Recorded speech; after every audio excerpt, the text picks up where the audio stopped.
Are you a bitch? If you pet me, I'll purr. Leona Helmsley is used to cameras, the woman that everyone loved to hate. Are you a pussycat? Leona Helmsley, say some, led a storybook life, a storybook with an unhappy ending. Leona Helmsley, the Queen of Mean, rose from being a single mother to a billionaire. One of the 10 pushiest women in New York. Queen Leona. She was the Wicked Witch of the West.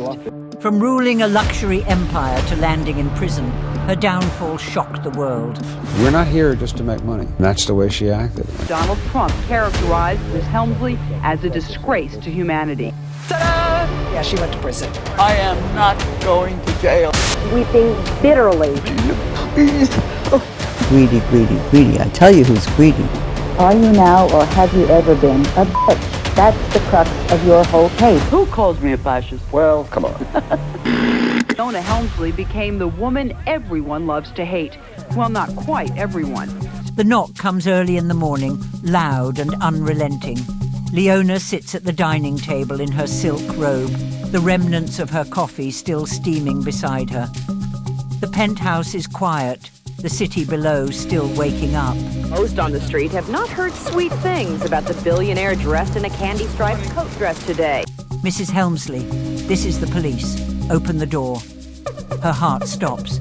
She glances across the room at Harry, who is already standing, his face pale.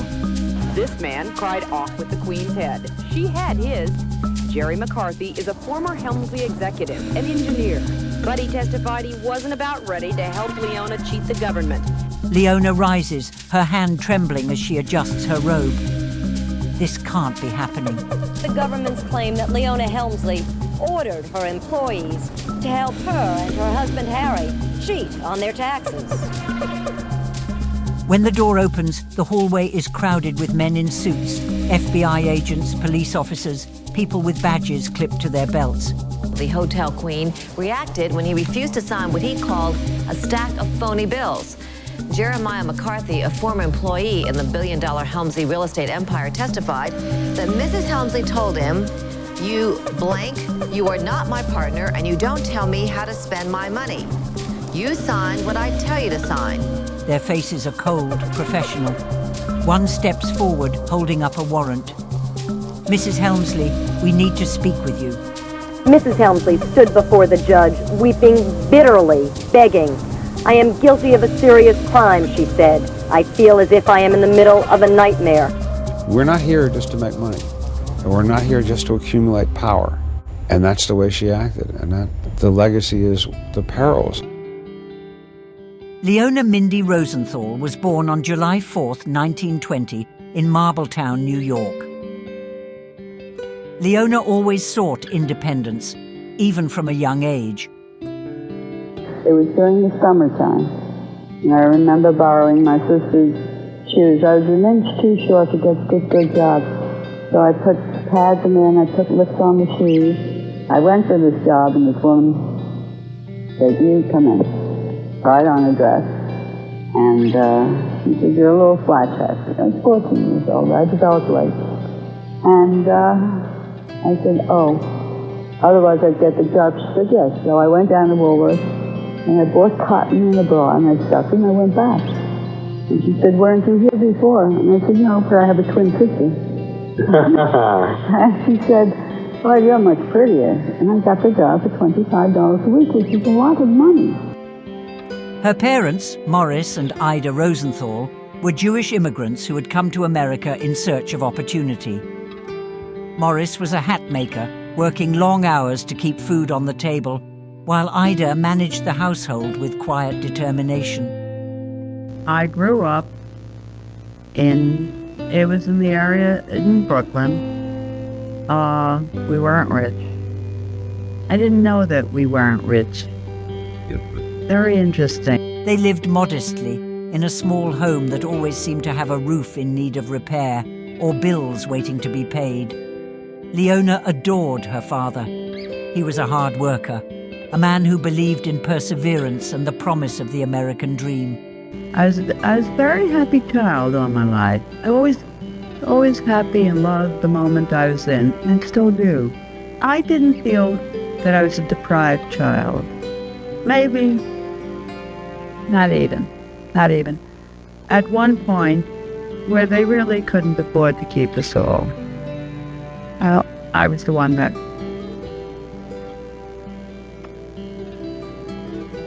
went to live with an uncle.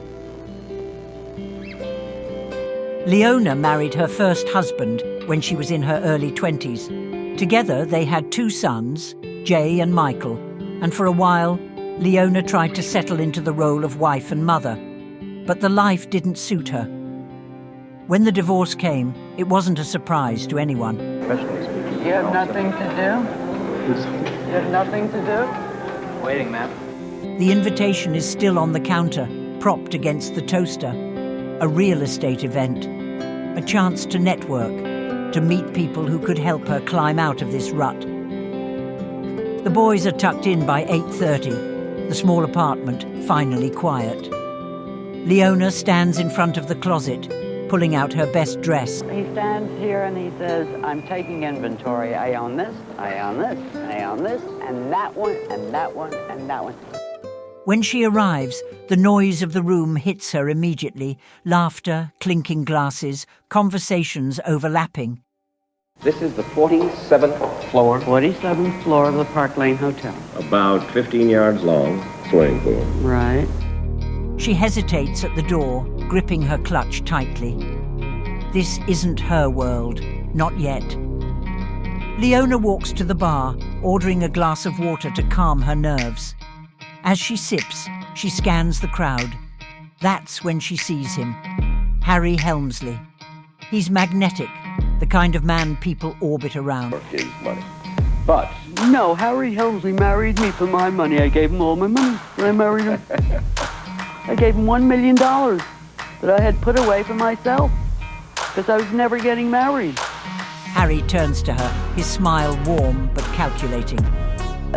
When I married Harry, really a lot of people probably did think along those lines. So why not, I guess. Is Leona Helmsley a pussycat? No. If you pet me, I'll purr. In that instant, the noise of the room fades. They talk about real estate, about ambition, about life. did you marry Harry at all for his money?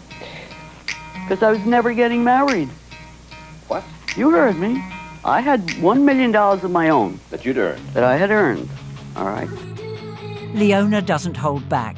Harry listens, and she can see it in his eyes. He understands. For the first time in years, she feels seen. As she steps into the cab to head home, her mind races. He's a great romancer, and he's brilliant, and he's good looking, and he's rich. I've got everything with him. Leona and Harry Helmsley were most well known for their hotels, and for Leona's inclusion in advertisements as the self-appointed hotel queen. The author of a book on the Helmsleys says the couple had it all. In the early days, she spends every waking moment learning the ins and outs of the business. By all accounts, Leona Helmsley had never been happier than when she married Harry Helmsley. Harry's world is one of real estate titans and power plays, and Leona refuses to be just a wife in the background. They say I'm tough. They don't say a man is tough. And this does not belong to... They say he's a great businessman. I mean, deep down, professionally speaking. You have nothing to do? Harry Helmsley is probably the only individual that she is capable of sticking with. And of course, it's because he has a $5 billion real estate empire. He's the living legend of New York real estate, and he's the source of fame and glamour and untold wealth. Where Harry is calm and strategic, Leona is fiery and direct. I want to know whether it's still continuing or if it has dried out. Loud and clear? When she walks into the Helmsley offices, people sit up straighter. She knows every detail, every square foot. The fact is that Leona Helmsley runs a very successful operation. Her flagship Helmsley Palace Hotel is outperforming even the most optimistic predictions. I have the rates available of 165, 175, 195. And profits are up on most of her other hotels as well. She's there every day during the construction, walking through dusty hallways in designer heels. She's president of a chain of 26 hotels. We realize from the amount of mail we receive that Leona creates a strong impression. There are those who love her and those who distinctly don't. Last year, for instance, the New York Daily News voted her one of the 10 pushiest women in New York. What's mine is hers. And vice versa, I don't care. It's not a question of do I pay her. She owns everything I have. Okay, I own everything she has. Her image graces the marketing materials, her name associated with the kind of opulence others can only dream of. Harry could not get along with me. As long as you're convinced, let the rest of the world go by. It was a very successful marriage, and as a team, they worked well. Her attention to detail becomes legendary and feared. Employees call her the Queen of Mean behind her back, but Leona doesn't care. Your lawyer described you as a tough bitch. You told her, we don't pay taxes, only little people pay taxes. Profits soar, and the Helmsleys' name becomes synonymous with luxury. Leona knows how to sell an image, whether it's the grandeur of their hotels or the perfection of her own public persona. But things went downhill. The Helmsleys were indicted for not paying their taxes, and while Harry did not have to face charges because of his health, Leona did. The charges stemmed from the accusations of former employees, and she became a tabloid sensation, the woman that everyone loved to hate. Newspaper headlines blared that she once told a maid only the little people pay taxes. One cover. Greedy, greedy, greedy. That's nonsense, nonsense, nonsense. She tries to reassure him, to tell him it will all blow over, but she can hear the doubt in his silence. The stress takes its toll on him. I was a loyal employee, just as he said. Would you? Are you the type of person who could ever do anything without your boss's approval? No. We paid $344 million in taxes. Of course I didn't say it. The U.S. Supreme Court turned down an appeal for Helmsley, and after a federal judge ordered her to serve a 4-year prison sentence, Leona Helmsley collapsed. Former Mayor Ed Koch said she was the Wicked Witch of the West, and real estate czar Donald Trump characterized the 69-year-old Helmsley as a disgrace to humanity. In sum, Leona Helmsley became the woman everyone loves to hate. For the first time in their marriage, Leona feels alone. The empire she built is under siege. Hotels begin to distance themselves from her name. We paid $344 million in taxes. My only crime is that I'm Leona Helmsley. The courtroom is packed. Leona sits at the defense table, her posture rigid, her face carefully composed. But inside, she's unraveling. The prosecution spares no mercy, painting her as a heartless, arrogant figure who believed she was above the law. McCarthy helped find contractors, but he testified he wasn't about ready to help Leona cheat the government. He says he repeatedly refused to sign phony bills designed to charge their mansion renovation to the Helmsleys' hotels. When he balked, he told the jury Leona called and said, you're not my partner, you sign what you're told to sign, and she hung up. McCarthy explained that for years she had called him a thief and now she wanted him to be one. A damning testament to the arrogance they accuse her of. She tries to defend herself, but the tide is against her. When he begged her, pointing out that the Irish guy has 6 kids to support, he claims Leona quipped he should keep his pants on, then he wouldn't have so many problems. McCarthy says he went to Harry, got approval to pay the contractor $10,000, but he says when Leona got wind of it, he got calls. 16 years reduced to a fraction, but it feels like a lifetime. The prison is nothing like the luxury she's accustomed to. The cell is cold, the bed hard, the food unrecognizable. She keeps to herself, avoiding the other inmates as much as possible. I blame the legal system for not having sufficiently protected her from the media influence in this case.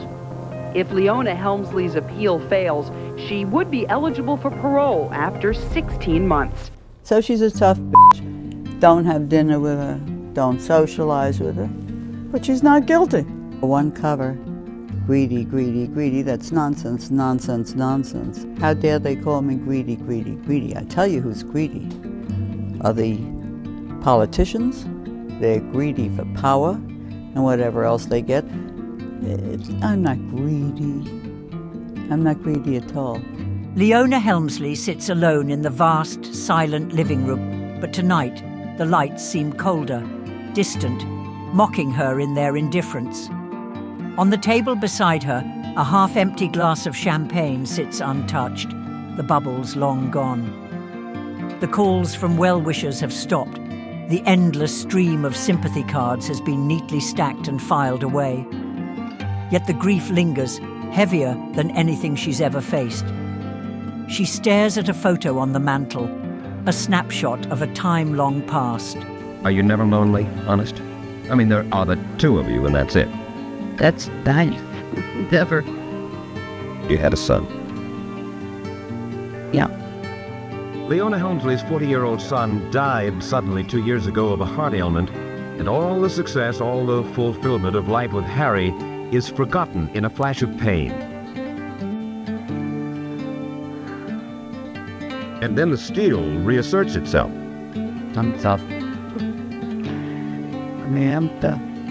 Oh yeah, I can see your covers of it. It seems your only vulnerability. Yet the grief lingers, heavier than anything she's ever faced. But the silence that surrounds her now is deafening. Leona built an empire. She rose from nothing to become one of the most powerful women in America. She gave her son everything money could buy, the finest schools, lavish homes, and a life wrapped in privilege. But was it enough? Behind the towering walls of wealth, did she ever pause to give him what money couldn't buy? Her time, her presence, her heart? Did she focus too much on fortune and too little on family? In the shadow of her success lies a question that echoes beyond the glitz and glamour. What truly matters? I wake up in the middle of the night and I feel everything is fine. All of a sudden my stomach goes down and it ties in a knot. And it all comes back. And I don't know. I pray to my mother now. Somebody to please help. Despite her efforts, personal tragedies continued to shadow her life. The death of her beloved husband, Harry, in 1997 left a void that no amount of wealth could fill. I am not guilty of any crime except being Leona Helmsley. If that's a crime, I'm guilty. In her final years, Leona's constant companion was her Maltese dog, Trouble. Her affection for the pet was so profound that she left a $12 million trust fund for Trouble's care upon her death in 2007. This decision, emblematic of her complex persona, drew both criticism and fascination from the public. Leona Helmsley passed away on August 20th, 2007, at the age of 87. In her will, she bequeathed the majority of her estate, estimated between $5 billion and $8 billion, to the Leona M. and Harry B. Helmsley Charitable Trust. Today we're announcing a 3-year, $5.5 million grant from Leona M. and Harry B. Helmsley Charitable Trust to the University of Louisville's James Graham Brown Cancer Center. And now there are reports that her trust, she left behind $5 billion to $8 billion with a B, and she wanted her trust to be left behind to take care of dogs, to care for the well-being of dogs. So $12 million, just a drop in the bucket for Trouble, it seems like now. Certainly would be a big help to a lot of shelters around the country if it gets distributed that way, right? Helmsley Charitable Trust Rural Healthcare Program is making a big announcement today. The program is presenting $3.6 million in grant money to be overseen by the South Dakota Department of Health. The grant will equip every active law enforcement vehicle in the state of South Dakota with a new AED. The glittering cityscapes of New York, the thrill of breaking barriers. It was a time when anything felt possible. The Queen of Mean rose from being a single mother to a billionaire. From ruling a luxury empire to landing in prison, her downfall shocked the world. But I'm fair. I'm very fair. I think I am anyway. If I feel that you're trying to outsmart me, or if you lie to me, you're through. I won't do business with you. Now, what I'm hearing now is a businesswoman. Leona Helmsley's life was a story of reinvention, ambition, and resilience. From her humble beginnings as a single mother, struggling to provide for her children, she rose to become one of the most powerful figures in real estate, a woman who built an empire in a world dominated by men. She was larger than life, embodying both the triumphs and the pitfalls of the American dream. Businesswoman turns into Cinderella at 5 o'clock in the afternoon and is playing courtesan to Harry Helmsley. It happens. We play magic. It was a world of big hair, bold dreams, and unapologetic confidence. The glittering cityscapes of New York, the opulent parties, the thrill of breaking barriers. It was a time when anything felt possible. And Leona, for all her complexities, was proof of what a woman could achieve when she refused to take no for an answer.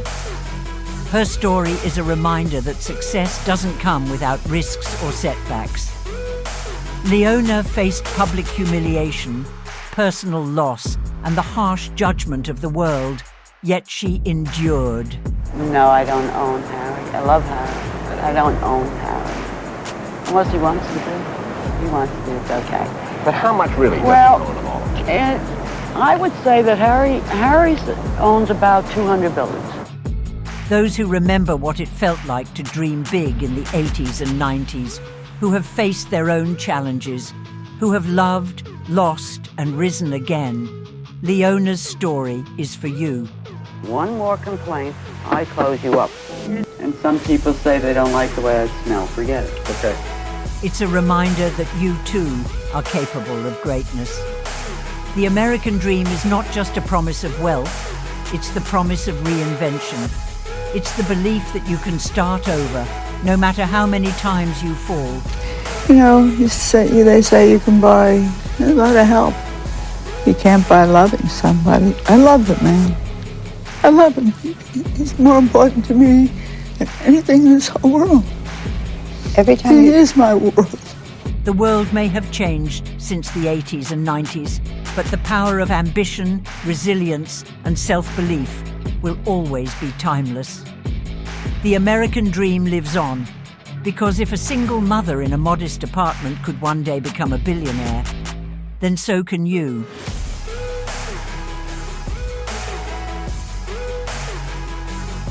If I went to jail, I'm not going to jail. I've done nothing. I cannot believe that the system in the United States of America has stopped working. We're not here just to make money. And we're not here just to accumulate power. And that's the way she acted. And that then becomes the legacy is the perils of it. For Leona Helmsley, a woman with a brilliant business mind, the downfall was painful. But to most observers, it was also preventable.